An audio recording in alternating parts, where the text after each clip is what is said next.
Okay, kids, it's story time. The Legend of Bluebonnet, an old tale of Texas retold, and illustrated by Tomie De Paola. All my red bones get on the floor. Oh, look, somebody colored in it. That was so cute. Whoever that was is probably grown up now. Bluebonnet. I got this at a secondhand store. That is a bluebonnet. The bluebonnet is in the lupin family. Lupin means wolf. Yeah. Don't ask me why. This has to do with wolves. The person who can find that out wins a prize. Yes, and here's another story. If you can tell me the name of this composer who composed this melody, I will give you 100,000,000 points. So, get ready. Are you ready to listen? Da da da da da da da da da da da da da. Okay. Da da da da da da da da. I know who knows this already. I'm going to write it down. 100,000,000 points. And the winner will be revealed when I get back on the internet. Okay, story time. The Legend of the Bluebonnet. Wow, that's a beautiful drawing. I love it. It's like people with the sun. There's like one person has a stick with two ends, and that came from the tree. It looks like these look like girls with long hair, 3 girls with long hair. And then there's like a boy and a girl, and an older squaw, like a mother, and then 3 other girls. Why is there only one boy? Unless the long hairs are boys. Possibly they can be boys too. Texas, whoa, Lone Star State, booby. Don't mess with Texas. Everything is bigger in Texas. Okay. For Margaret Looper, who introduced me to the tale, which I think is really funny because there is a Margaret that I know whose name is Margaret Roper. And in England in the historical era, Henry VIII had her father's head cut off and put on a pike, and she went crazy because her dad was such a good guy, and she grabbed the head and she kept it under her bed. Which is not good. No. I'm like, England, what up? How did things get so bad? You guys, grody, what happened? You guys have been bad for a long time. Sheesh. I mean, like, when did the Pilgrims first arrive? They were running from England. They were like, help us. We'll do anything if we just don't have to go back to England. I mean, that is just for real. Okay. Great spirits. The land is dying. Your people are dying too. Blah. The long line of dancers sang.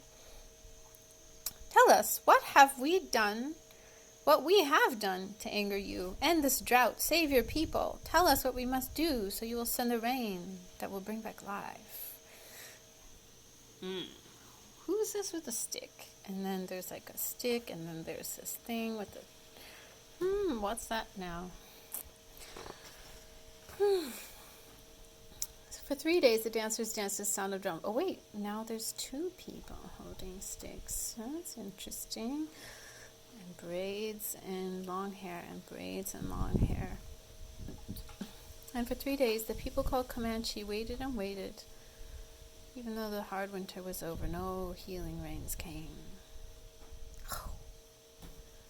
And that's like stars and the sun and the moon. And then here...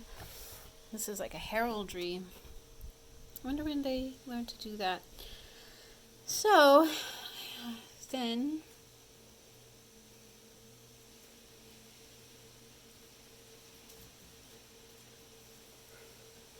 is black and red because of the Comanche.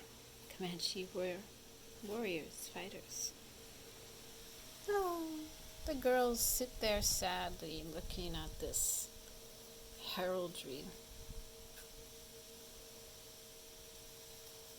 They are praying, and there's one watching over the ones who are praying. Mother Earth, talk to us. Tell us what we have to do. Open the door, she says. Open the door and let the water out. Really? The water outside the door?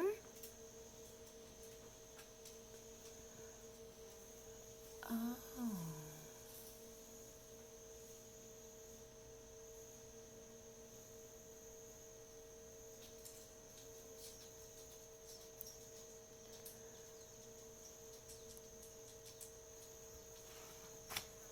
Drought and famine are hardest on the very young and the very old. Among the few children left was a small girl named She Who Is Alone. Look how her skin changes color when she cries. The doll, angry. The doll, fierce. Warrior, this doll is the other side of her. She was a small girl named She Who Is Alone. She sat by herself watching the dancers. In her lap was a doll made from buckskin, a warrior doll. Hoo! The eyes, nose, and mouth were painted on with the juice of berries. It wore beaded leggings and a belt of polished bone. On its head were brilliant blue feathers from the bird who cries, "Ching, ching, ching." She loved her doll very much. Soon, She Who Is Alone said to her doll, the shaman will go alone to the top of the hill to listen for the words of the great spirits. Then we will know what to do so that once more the rains will come and the earth will be green and alive. The buffalo will be plentiful and the people will be rich again. What happened to the stick? She planted it. Oh. As she talked, she thought of the mother who made the doll, the father who brought the blue feathers. She thought of the grandmother and the grandfather she had never known. They were all like shadows. Seems long ago that they had died from the famine. The people had named her and cared for her. The warrior doll was the only thing she had left from those distant days. The sun is setting, the runner called as he ran through the camp. The shaman is returning. The people gathered in a circle and the shaman spoke. I've heard the words of the great spirits, he said. The people have become selfish. For years, they have taken from the earth without giving anything back. The great spirits say the people must sacrifice. And we must make a burnt offering of the most valued possession among us. The ashes of this offering shall then be scattered to the 4 points of the earth, the home of the winds. When this sacrifice is made, drought and famine shall cease. Life will be restored to the earth and to the people.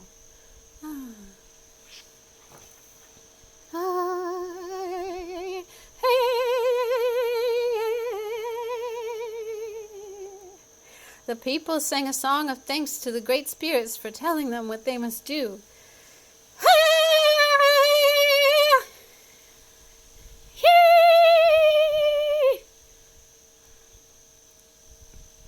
I am sure it is not my new bow that the great spirits want, a warrior said.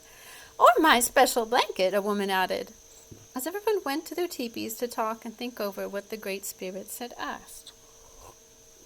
The great spirit says, you can rub olive oil on your taint right before the baby comes out.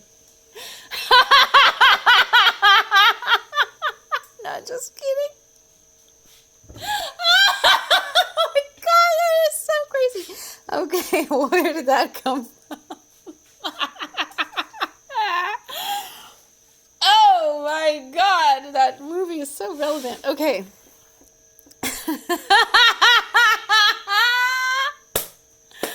Oh my God. Tina Fey, Amy Poehler, Tina Fey, whichever way you slice it. Everyone, that is, except she who is alone. She held her doll tightly to her heart. You, she said, looking at the doll, you are my most valued possession. It's you the great spirits want. She knew what she must do. And as the council fires died out and the teepee flaps began to close, the small girl returned to the teepee where she slept to wait. The night outside was still, except for the distant sound of the night bird with the red wings. Now, who could that possibly be? Soon everyone in the teepee was asleep, except she who is alone. Under the ashes of the teepee fire, one stick still glowed. She took it and quietly crept out into the night.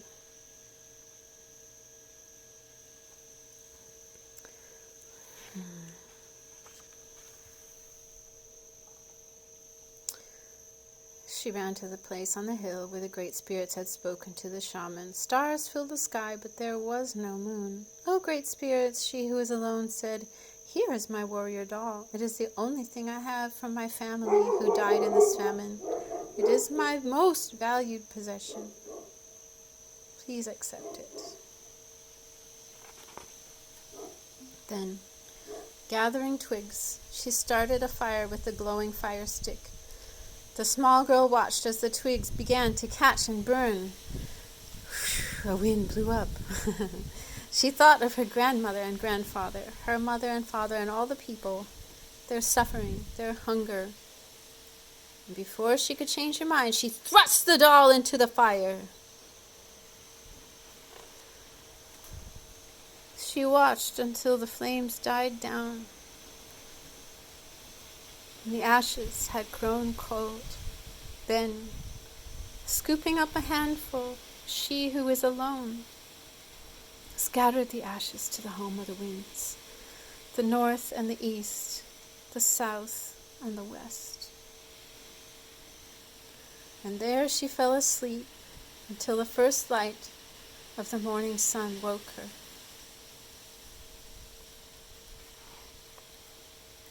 She looked out over the hill, and stretching out from all sides where the ashes had fallen, the ground was covered with flowers. Beautiful flowers, as blue as the feathers in the hair of the doll, blue as the feathers of the bird who cries, "Ching, ching, ching."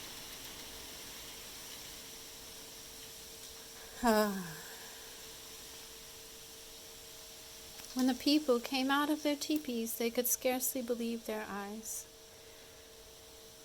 They gathered on the hill with she who is alone to look at the miraculous sight. There was no doubt about it. The flowers were a sign of forgiveness from the great spirits.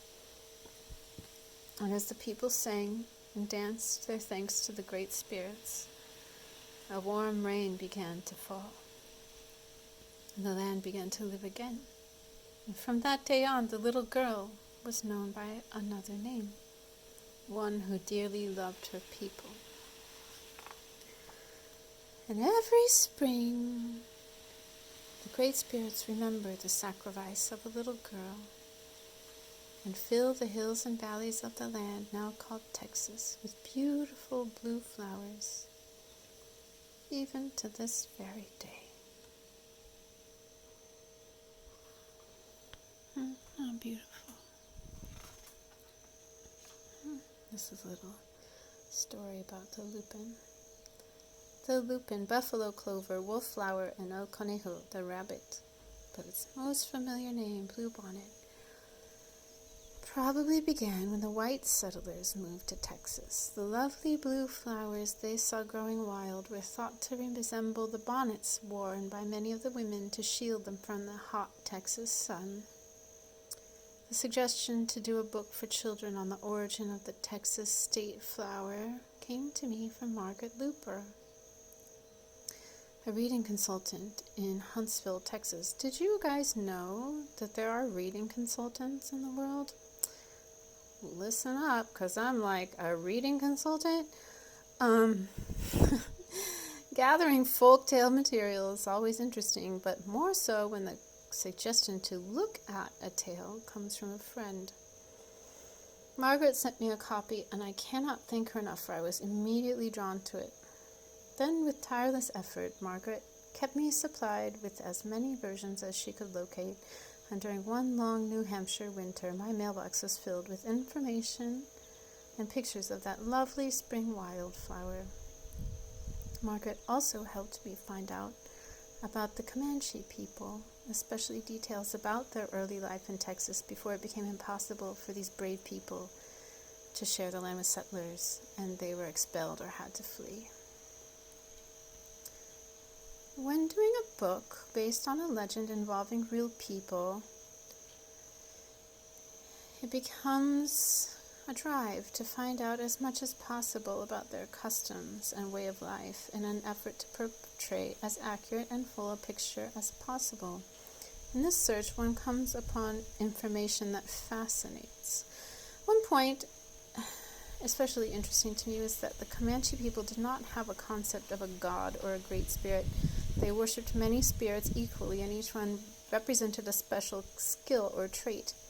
They prayed to the deer spirit for agility, the wolf spirit for ferocity, the eagle spirit for strength, and the important buffalo spirit to send them buffalo for the hunt. The crow spirit was evil.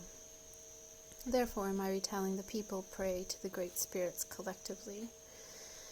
Even though the legend of the Bluebonnet is a tale about the origin of a flower, for me, it is more a tale of the courage and sacrifice of a young person.